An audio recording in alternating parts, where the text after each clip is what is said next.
อ่าสบายดีท่านผู้ชมเนาะภาพบรรยากาศในยามแรงพี่น้องเอ้ยป้อมื้อนี้มาอัปเดตเฮือนของซาวติ๊กอีกแล้วถือว่าทางอีพ่อเพิ่นทางในสร้างเนาะเฮาซุ่มให้แล้วก้อนหมู่พี่น้องเอ้ยเฮือนซาวติ๊กนี่น่ะโอ้งามพี่น้องเอ้ยแม่เบาบุญนำเห็นในการที่ว่าสร้างของทางในสร้างของงามไร่พุ่นเป็นปล่องอันระบายควันไฟระบายอากาศเนาะนี่โอ้คักขนาดพี่น้องเอ้ยสุดยอดเลย40,000นะงามเลยงามเลยเด็บล้ำซาเวียดเท่านั้นวะขึ้นกับเฮาตัดวางเลยตัวนี้นะไม่ค่อยซื้อเลย หน่อ ที่ได้ขีดแถวได้ก่อนดิ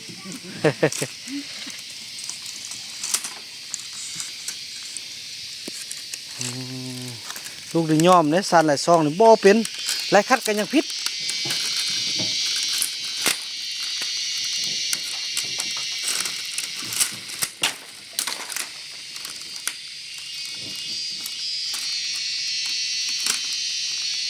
เขาบักเหนียวเขาบักน้ำแท้เขาหู้แล้วทีนี้ข้อนี้นะ อ๋อ เขาทางตะก้อนก็อยู่คนเดียว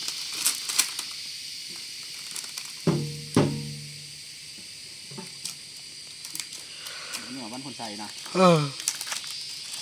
เหนียวเกี่ยว นี่เป็นไงโอ้สุดยอดเนาะเป็นปองเนาะ จังหวะมันเด้ เป็นปองพี่น้องเอ้ยนี่เป็นปองบนระบายอากาศเนาะเดี๋ยวบอกมันพาไปเบิ้งเด้อนี่พี่น้องเอ้ยอันนี้เป็นประตูเนาะไล่คนไล่ทานผู้ทรงไส้พี่น้องเอ้ยเนาะแล้วก็เพิ่นว่าแบบจังไดวะว่าเป็นยังบ่เอาคันใดลงทางขึ้นขวาพี่น้องเอ้ยแนวนี้บ่นำจะไว้ฟังคันเอาลงทางนี้มันเป็นซ่องคันใดมันจะเสียแบบจังไดวะอันบ่งามแล้วมันก็เสียเวลาที่เราให้กันได้อีกเอาลงทางนี้ยากบ่ยากนี่เฮามีเฮามีประตูเดียวแม่นพอๆนี่มีประตูเดียวพี่น้อยคันมี2ประตูก็ได้แต่อันนี้มีประตูเดียวฉะนั้นเฮาจะปิดเนาะเฮาก็จะได้ลงทางนั้น เวลานั้นเพราะว่าพื้นเฮาจะได้เทเนาะแล้วก็ย่างมานี้มาเข้าขึ้นขวดนี้แล้วเอามาล้างถ้วยนี้ออกประตูเข้านี่นะพี่น้องเอ้ยนี่อันนี้เฮาก็กั้นไว้เพื่อเด็กน้อยเด้คันเฮ็ด2ประตูนี่มันจะได้จ้งแล้วมันก็โอ้มีพี่น้องรักษาเด็กน้อยยากนะมันก็ซ้ำกับว่าเป็นคอกได้นะเนาะเนี่ยอันนี้มันมุมถึงเนาะอันนี้ขึ้นครัวอันนี้เป็นประตูเลยพี่น้องเอ้ยเนาะถือว่าเวลาเขาเข้ามาคั่วกินเนาะเขาก็จะออกมานี้พี่น้องเอ้ยย่างเข้ามานี้นี่โอ้ทั้งถึงบ่เดี๋ยวเขาเข้ามานี้เนาะเขาก็จะลอดไว้นึงพี่น้องเอ้ยเนาะก็มากินข้าวอยู่นี่นี่พี่น้องจังซี่นะขอไม้นะเขาก็ลงมาทางนั้นเนาะลงคันใดหันมาทางนั้นมากันมานั่งนี้เนี่ยกินข้าวยังตังพอพวกเราไปได้จงประตูนี้เด้พี่น้องเอ้ยเนาะคือว่าเราก็จะได้รอดมานี่เพราะแบบมันมีแต่ประตูเดียวถ้ามี2ประตูให้งามเนาะเอาต่อไปค่อยว่ากันพี่น้องเอ้ยเพราะว่าคันว่าจีใส่กะบางตัวจริงเนาะเพิ่นก็สามารถแกะแล้วก็ใส่ได้ถ้ามีงบประมาณพองบประมาณเพิ่นไล่ออกมามีประตูเดียวพี่น้องเอ้ยฉะนั้นเราก็ต้องเอางบประมาณก่อนเนาะมาอันนี้มันก็สิรอดอันนี้เนาะเชื่อแน่ว่าต่อไปคงจะมีผู้ใหญ่ใจดีเนาะเจาะประตูนี่ให้พี่น้องเอ้ยเนาะซื้อบานประตูมาใส่ให้เนาะบางตัวจริงเนาะอันนี้นะพี่น้องเอ้ยออกมานี้เข้านี้อันนี้ก็มาคั่วกินนี้เนาะอันนี้เป็นบอลระบายอากาศอย่างต่างอันนี้ก็มุงสังกะสีพอเฮากันบ่ให้ไฟไหม้เนาะนี่งามพี่น้องเอ้ยเนาะไปเราจะไปเบิ่งถึงพุ่นบัดนี้พี่น้องมาทางเทิงนี้บอลไอ้บุญมีว่ามักแง่วนี่แหละพี่น้องเอ้ยออกเสียงชัดเจนเลยพอโถมักแง่วสิแล้วก็2 บาทอีกพี่น้องเอ้ยเนาะโอ้ปักเป็นปักแจ้งพอปักอันลั่นไส้นะบุญมีนะคือเลยปักแจ้งปักอันมักแง่วนะนี่บุญรอด2 ปีบ่ทันปักเถอะนี่โอ้งามไล่นี่พี่น้องเอ้ยถือว่าโดยนี่พี่น้องเนาะนี่ลงมาแนวนี้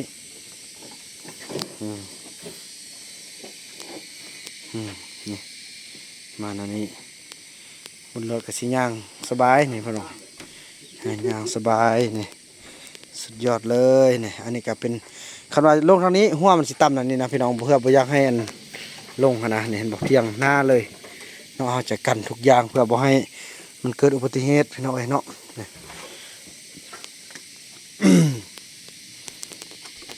นะมานี่มาเบิ่งพวกเอี้ยมมานี่อู้ใส่วงกบเป็นทีเรียบร้อยนี่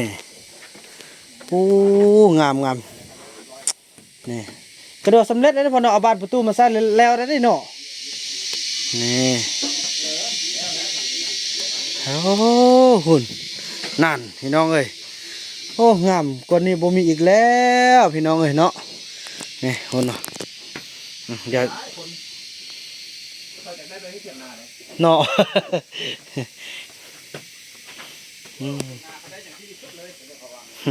เดี๋ยวว่ามันจะลงทางนั้นฮะเบิ้งทางนั้นเนาะมุมนั้นเนาะนี่เป็นห้องนะอันนี้เขาใส่ประตูนี่พี่น้องเอ้ยเนี่ย อยู่ด้านหลังมันขึ้นมางาม โอ้ก็จะสำเร็จละเงินน้องติ๊กงามพลาย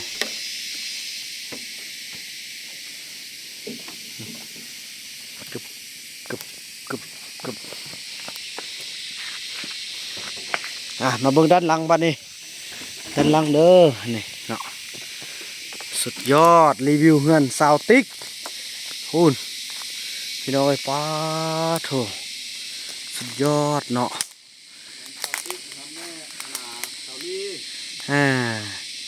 ป้าบ่ไม่พอคิงไม่มิดป้าโตกันเป็นได้โฮมสเตย์ซ้ำนี้นี่เอาไว้รอท่านอันนั้นได้คักโอเนาะวักงามพี่น้องเอ้ยอันนี้เน้นรีวิวเงินซาวติ๊กอย่างเดียวเด้อพี่น้องเด้อไม้นั่นก็สิได้ตัดออกเลยพี่น้องเอ้ยเนาะตัดออกพอมันต้นน้อยเนี่ยพี่น้องเพื่อใหญ่มาเดี๋ยวยามันสิหักลงมาทับเนาะนี่โอ้อันนี้ก็จะได้ไปฟันฟื้นได้เนาะพ่อเนาะไม่ดกเนี่ยเนาะเอาไม่ใต้เนาะ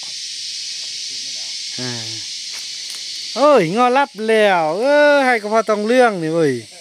เมื่อคืนน่ะมาเงารับงอกแล้วโอ้เบิดเบียร์งานที่เงารับไปเลยยอมได้อย่างเดียวแล้วไปจักรถนะเอาขึ้นรถเขาขึ้นไหนโอ้น่ะให้น้องไอ้น้องหุ่นน่ะตัวประตูปองเอี่ยมเอียงต่างโอ้งามเมื่อนี้ลูกสีรีวิวเฮือนซาวติ๊กก่อนเพาะให้ทุกคนได้เห็นทุกมุมเลยหน่อยมื่อนี้พอโอ้งามไล่พี่น้องไอ้เนาะสีมือในสร้างเขาปานีขนาดเลยพี่น้องเอ้ยยังซ้ำแตะเนาะกันแล้วถือว่าใส่บานพวกเอี่ยมก็ทดแล้วเหรอได้พี่น้องเอ้ย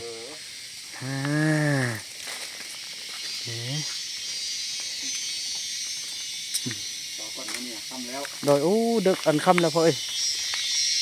ค่ำทางนี้จะพอเดินไปทางพุ่นโอ้น้ำนองเนาะน้ำนองแดงมันเลยขอบใจพ่อเอ้ยโอ้งามบิลลี่พี่น้องไหมมองอันนี้เป็น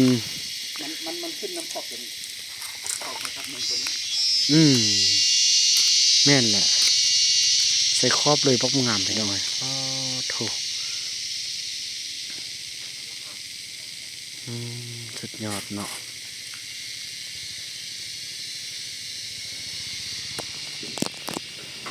เล็กแฉลงลูกเมียนละบ่แล้วอันนั้นพ่อบอกอันตัวอัดมีบ่อันไหนตัวอัดน่ะอันนี้ก็มีให้ได้มีบานหน่อยเห็นบานที่กันโอ้น่าเขาไอ้มิดว่าบ่มีบานว่าบ่มีแบบมันก็เลยมีเนาะว่าแล้วนะโอ้ต้องได้ใส่น้ำกันโอ้ต้องได้ใส่แล้วเพราะเขามือวันที่28เนี่ยเพิ่นสิลงมากวดงานแล้วเด้ทางทีมงานเมืองเขาจะลงมากวดงานแล้วเนาะวันที่28นี่ก็พอดีเงินสติ๊กกันแล้วพี่น้องเอ้ยเนาะโอ้โถสุดยอดเลย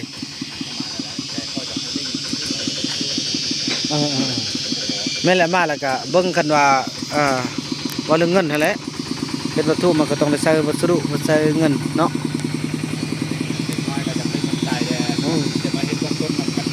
เนาะคัก เอาหม้อเพชรเส้นนะ เออ เอาเป็นขอบ ไปตามขอบเป็นขอบ อ๋ออ๋อ รถแก๊สแต่ละคนในหม้อ อ่าเพราะบนท่านบนเฮ็ดอันไม้เนื่องมาให้มันงามงาม ที่ห นี่ น้าหวาน เออ ใส่ ใส่เนื่องมาตัดครึ่งนะบัดหนึงให้งามงามเลยนะโอ้ดีใจพี่น้องเอ้ยเนาะงาม เพราะว่ามันคือการสานหลายแต่คือเขา อืม ใจเดียวรวดขึ้นไปเลยแล้ว ตอกใส่เนาะ เดียวไปเลย แห้งแน่นอีกเนาะแน่นได้ แน่นเลย เออหานั่นนะพ่อเอ้ย ครับก่อนมัน โดยขอบใจพ่อเดินทางปลอดภัยเด้อพ่อเด้อพี่น้องเอ้ยเนาะโอ้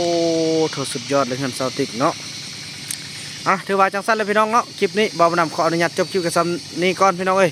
แล้วพบกันใหม่ในคลิปต่อไปเนาะคลิปนี้บ่าวบุญนำขอกล่าวคำว่าสบายดี